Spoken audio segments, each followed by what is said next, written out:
On a frigid winter morning in early 2025, Ashley Elkins, a 30-year-old mother of two, vanished after leaving her Warren, Michigan home for what should have been a routine morning of errands. 5 days later, her silver Malibu would be discovered in a Roseville apartment complex parking lot, miles from where her cell phone had last transmitted its location. The search for Ashley would uncover a horrifying crime scene, reveal hours of chilling surveillance footage, and ultimately lead investigators to sift through acres of landfill. As evidence accumulated, the terrible truth emerged piece by piece. He was good to our kids. He played ball with them. He took me to their haircuts. He was there. He was always at my house. I cooked. He was part of the family.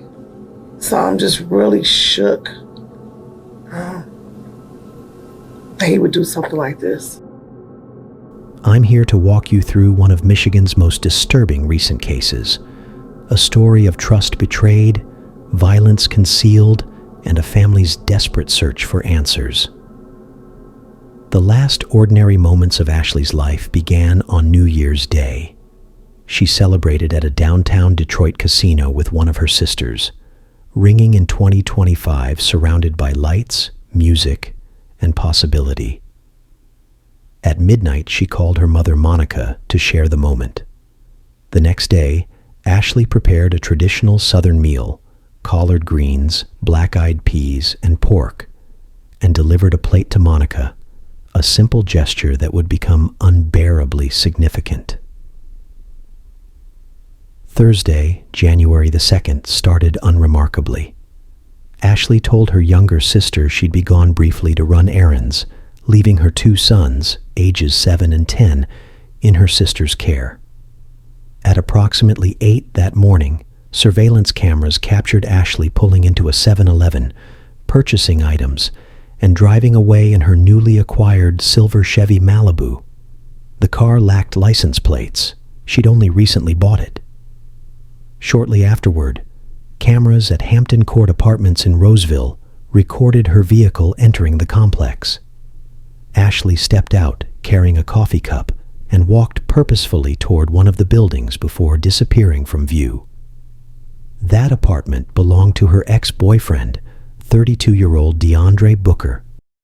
At 9:06 a.m., Monica texted Ashley about a disturbing dream she'd had, one where Ashley's car was stolen. The response came quickly. "Oh man," 2 words that felt completely wrong. Monica stared at her phone, a cold dread settling over her. This wasn't how her daughter communicated. A dream that vivid would have prompted questions, maybe even a phone call. Not a dismissive 2-word reply. Not silence afterward. Monica tried calling. No answer.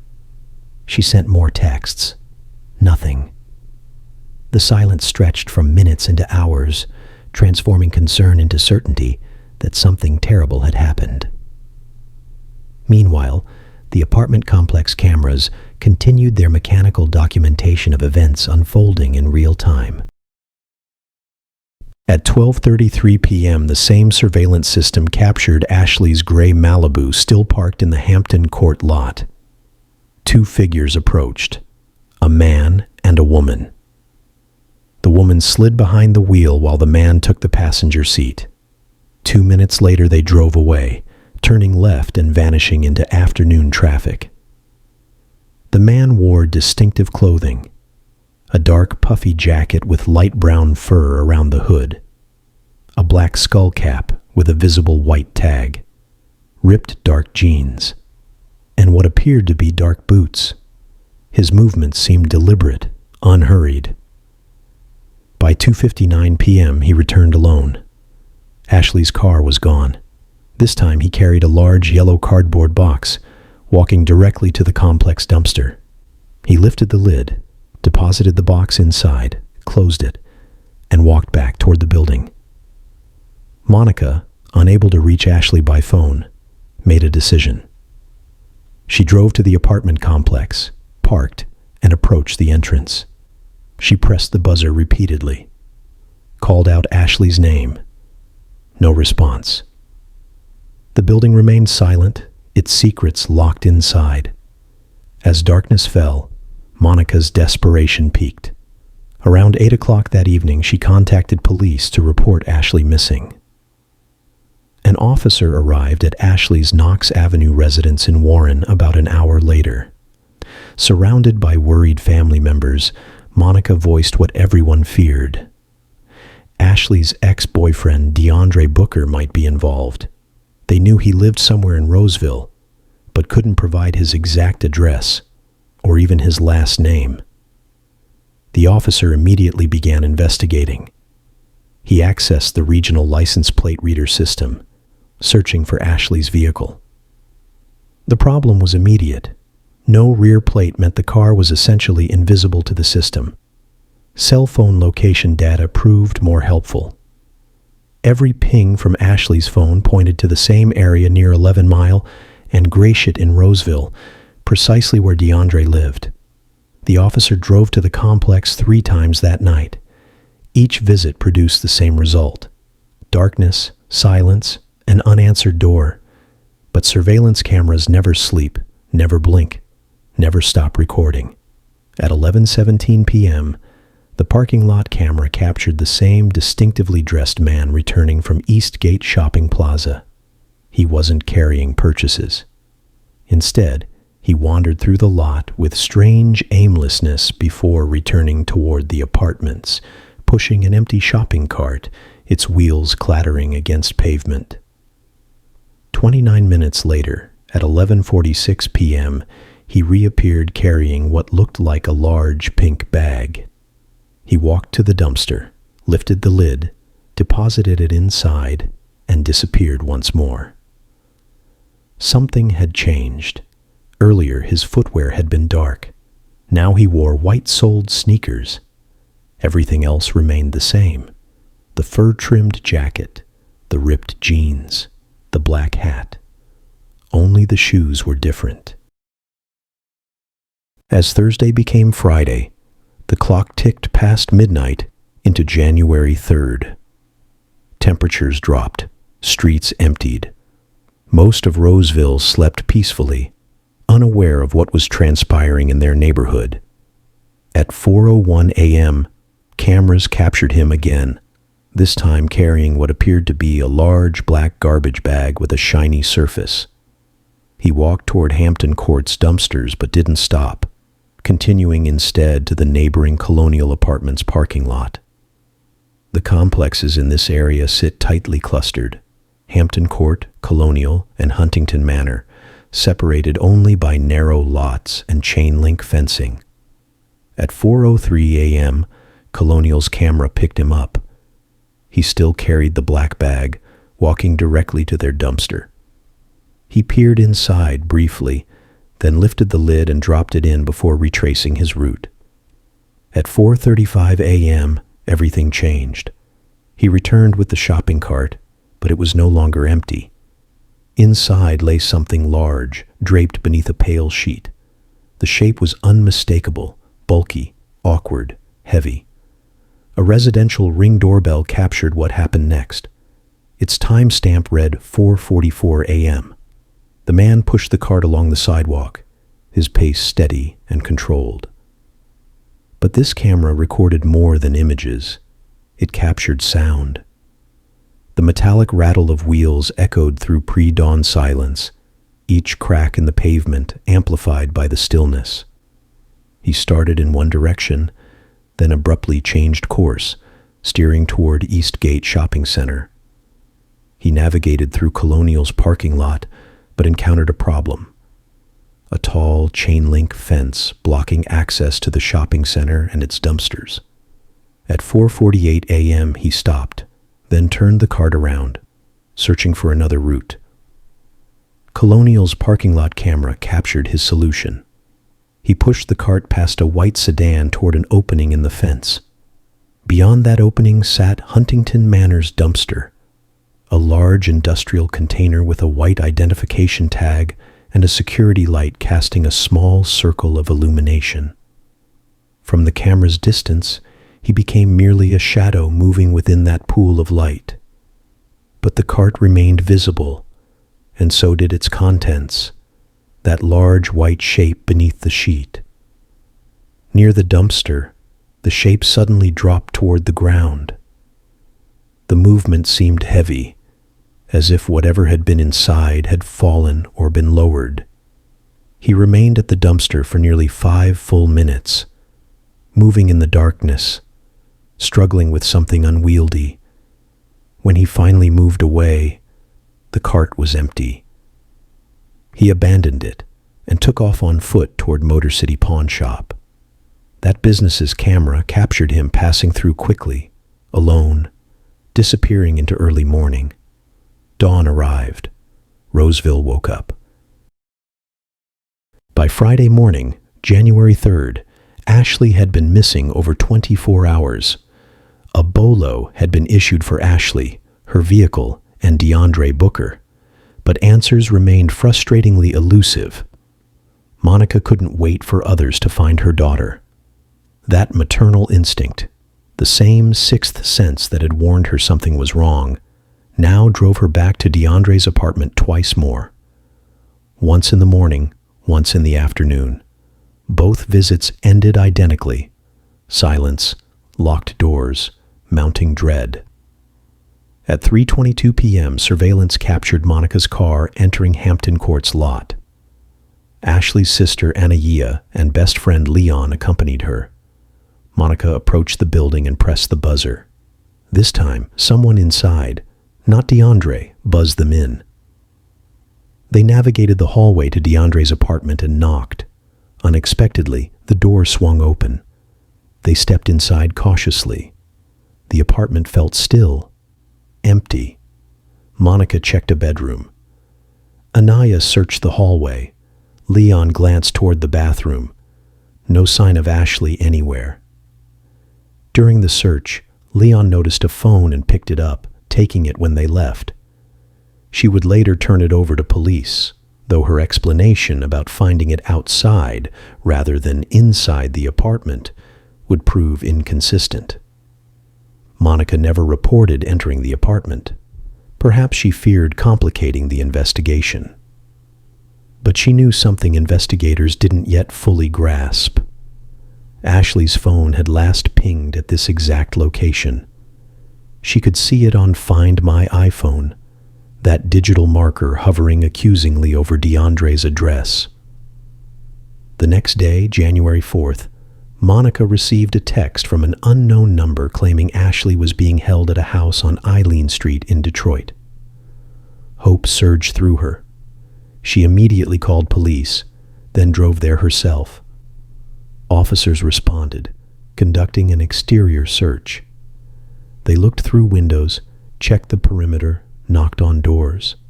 Nothing. It was a false lead. A cruel misdirection pulling attention from where the real evidence lay.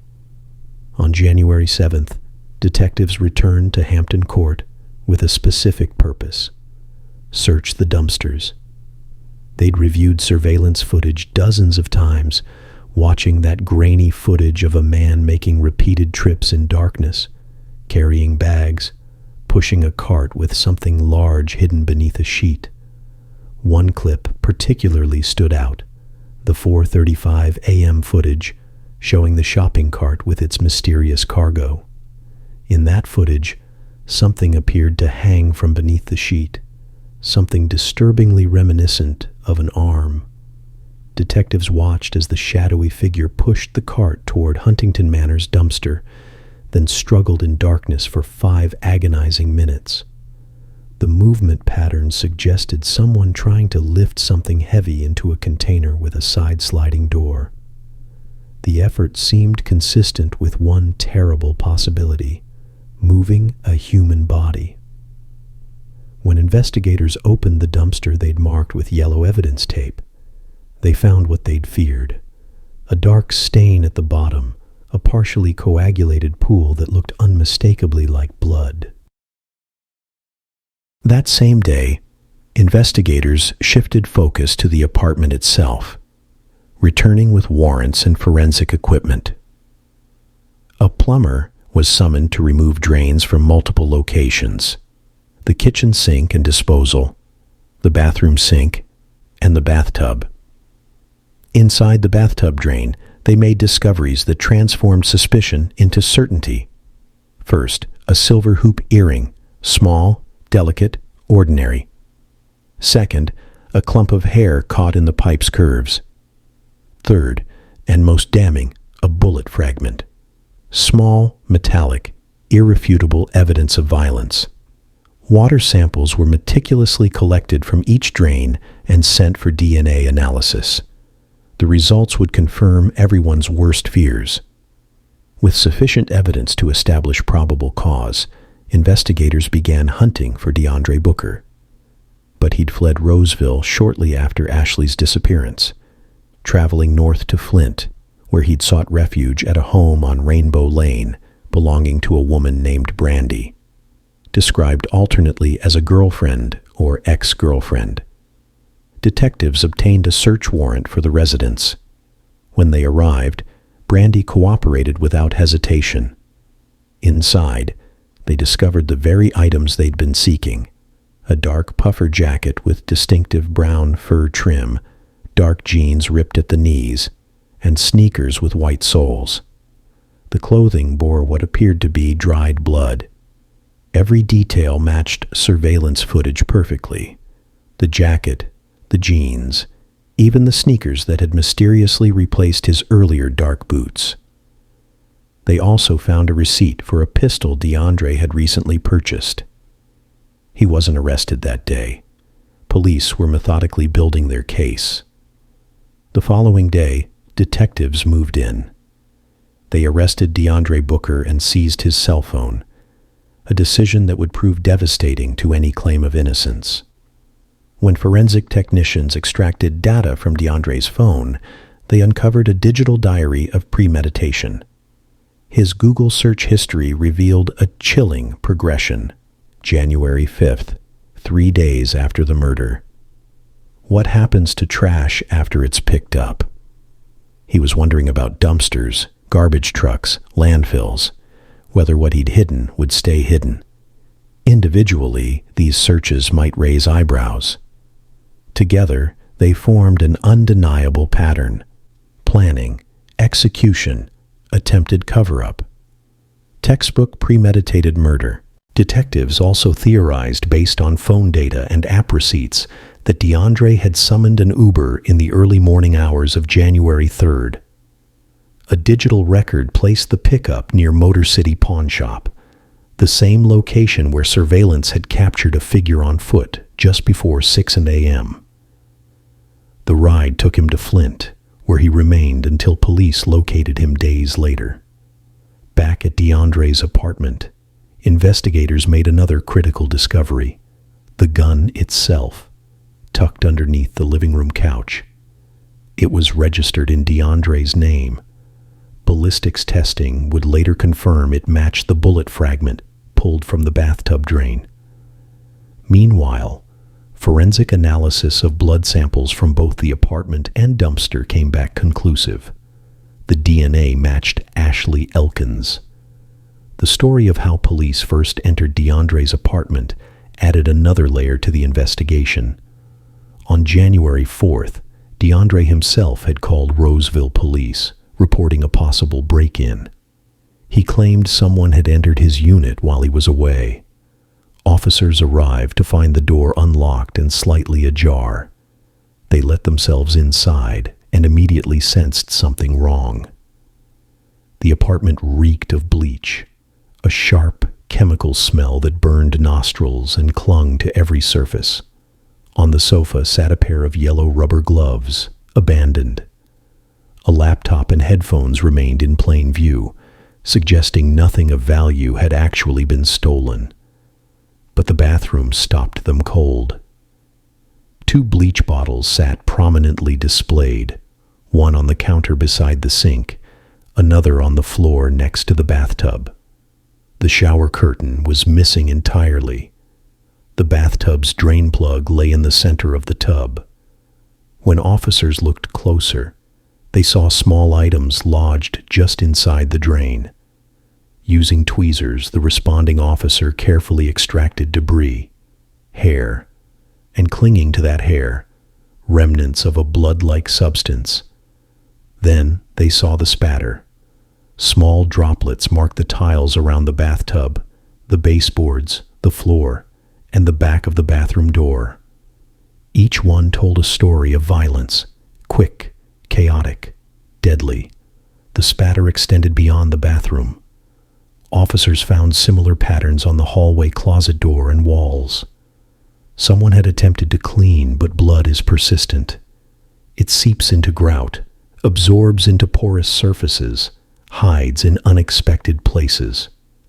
In the kitchen, investigators found a box of heavy-duty garbage bags with several missing. A second set of lighter pink bags was also present. The kitchen trash can was empty, but a fresh, heavy-duty bag had been placed inside, as if preparing for something that never came. A mop in the corner showed signs of recent use. Water stains marked the floor in uneven patches. Forensic technicians applied luminol solution to walls and floors. In darkness, under ultraviolet light, the apartment transformed. Glowing streaks appeared everywhere. In the bathroom, down the hallway, places the naked eye had missed. The luminol revealed the cleanup's true extent: frantic, thorough, ultimately futile. One mystery remained. Who was the woman captured on surveillance getting into Ashley's car at 12:35 p.m. on January 2nd? Speculation ran wild. Was she an accomplice, a witness, equally guilty? The truth proved more complicated. Her name was Payne Barksdale, the adopted daughter of DeAndre's sister. Though less than 10 years separated them in age, Payne had always viewed DeAndre as an uncle, a supportive figure in her young life. They'd lost touch over years but recently reconnected. On the morning of January 2nd, DeAndre called Payne with a request. Could she help a friend move a car? The friend had just purchased the vehicle without plates. He lacked a valid driver's license. Could Payne, who had a license, drive the car to his friend's house? He called me and said he needed his friend's vehicle removed from his apartment complex because he didn't want to get in trouble, Payne testified during the preliminary hearing.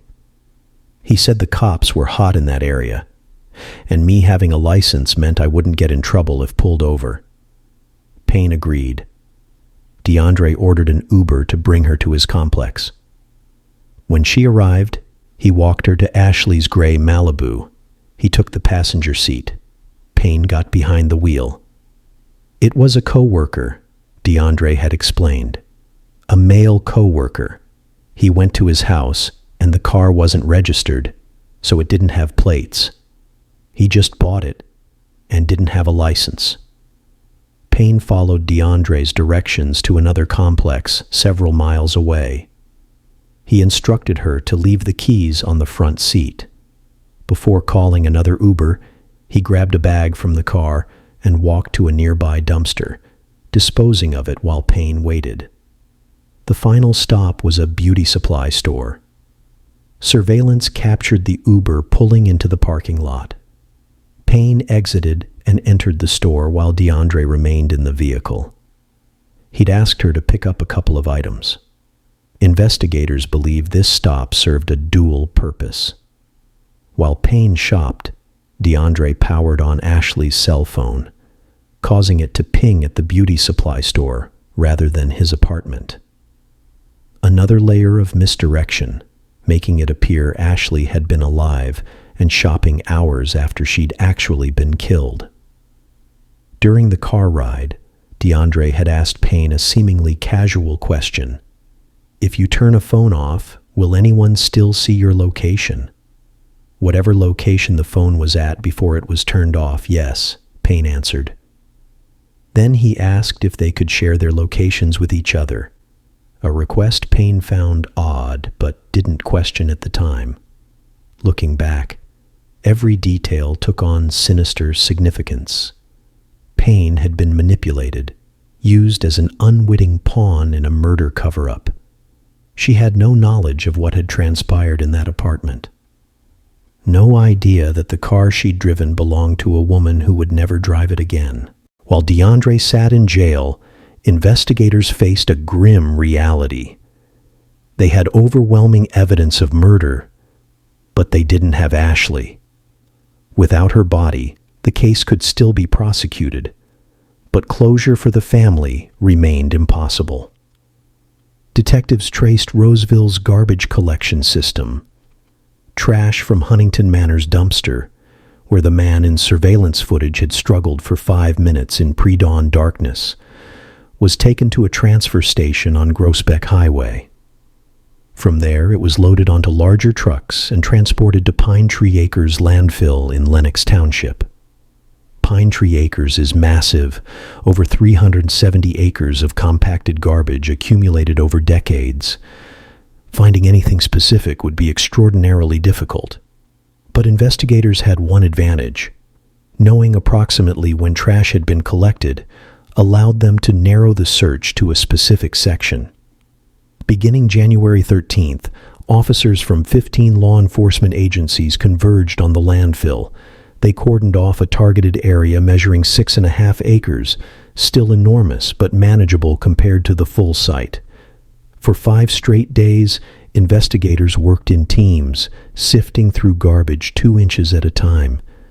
They moved systematically, grid by grid, examining every bag, every piece of debris, every unidentifiable mass.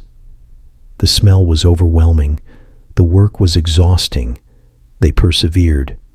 "We got some objects we're taking back for processing," one investigator told reporters. "We're not sure if they're related to the case or not, so we've got more work ahead. I think we're in the right spot. We just need to keep going." But after a week of searching, after moving tons of garbage, after examining countless items, after doing everything humanly possible, the effort ceased. No remains were found.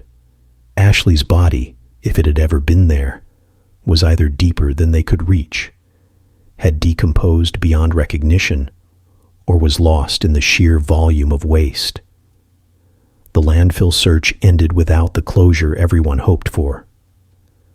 Ashley Elkins remained missing, her final resting place unknown.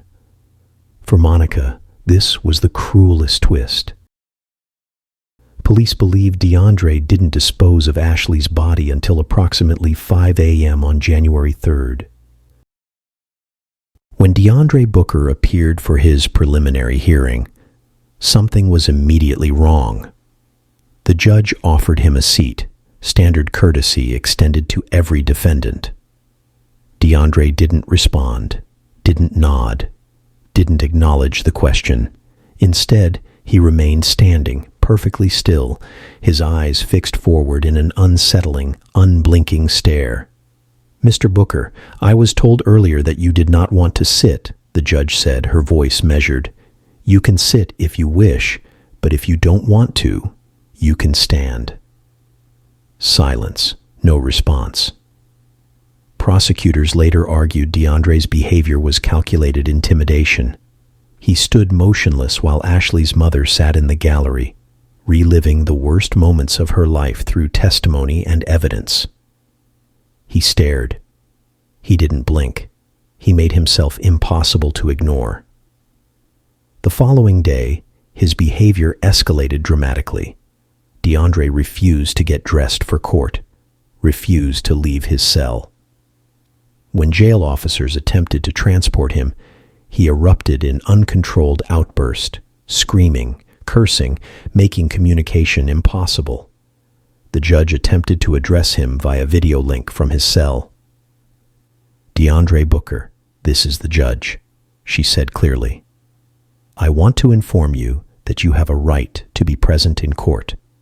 You have a constitutional right to be here with your attorney." The response was incoherent rage, screaming loud enough that the microphone had to be muted. "Let the record reflect that his behavior is the same," the judge said with professional detachment. "He's screaming and yelling. He can't hear us. and we can't proceed with him like this." The judge made a decision. The hearing would continue without his physical presence, but he'd be placed in a separate room with a video feed so he could still see and hear proceedings. His constitutional rights preserved even as he actively sabotaged his own defense. When given a second opportunity to participate, nothing changed. He continued shouting, screaming over the court, refusing to allow anyone else to speak. His voice, raw and desperate, echoed through the video connection. "Let me go! Let me go!" It was chaos masquerading as a legal proceeding, revealing something prosecutors would emphasize throughout: a man capable of explosive rage, without self-control, who became dangerous when denied. State prosecutors outlined their case through testimony by responding officers, detectives, and lab technicians. The preliminary hearing in August 2025 unveiled an impressive 200 pieces of evidence. DNA analysis confirmed blood samples from the apartment matched Ashley's profile. Blood from the dumpster matched Ashley's profile. The bullet fragment recovered from the drain was consistent with the firearm found under DeAndre's couch. Surveillance footage created an unbreakable timeline. Phone data corroborated every movement. Search history revealed planning and intent. Courtroom behavior demonstrated explosive, uncontrolled rage. Considering the volume of information presented, Judge Bodker agreed with the defense's request to extend ruling until full court transcripts and every piece of evidence could be thoroughly reviewed, a process expected to take several months. At that time, further arguments would likely be presented before deciding whether DeAndre Booker would proceed to trial. For Ashley's family, the preliminary hearing provided some answers, but no peace. Monica sat in the gallery day after day, listening to clinical descriptions of her daughter's final moments. She heard about blood spatter patterns, DNA percentages, luminol reactions. She watched surveillance footage of a man her family had welcomed, trusted, allowed into their lives, systematically erasing her daughter from existence.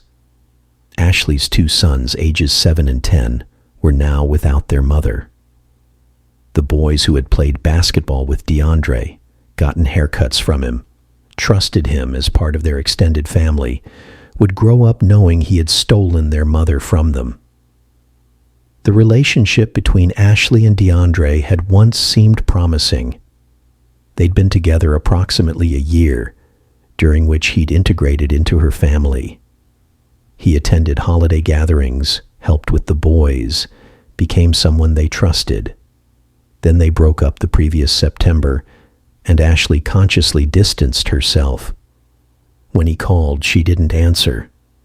In the weeks before she went missing, Ashley told family members she believed DeAndre might be following her. Just days before her disappearance, he'd attempted to trick his way into her house by making a hair appointment under a fake name.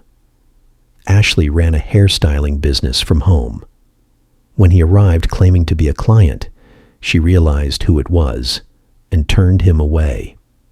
"We accepted you," Monica said in a public statement, her voice thick with grief and rage. "You met her grandmother. You met her aunts.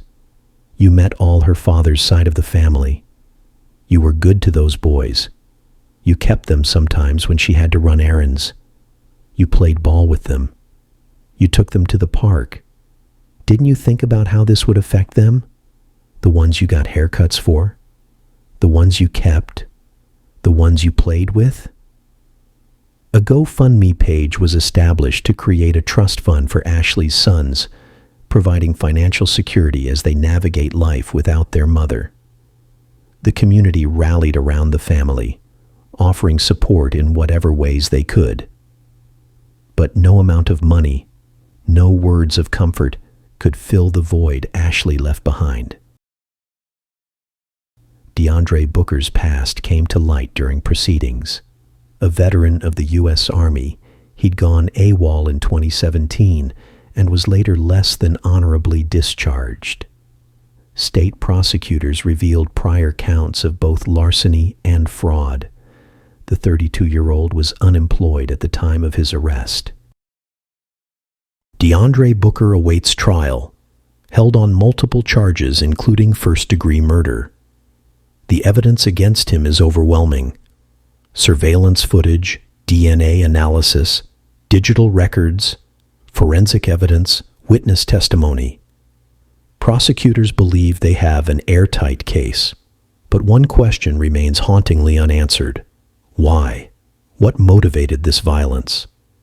What rage drove DeAndre to search murder out of rage X days before Ashley died?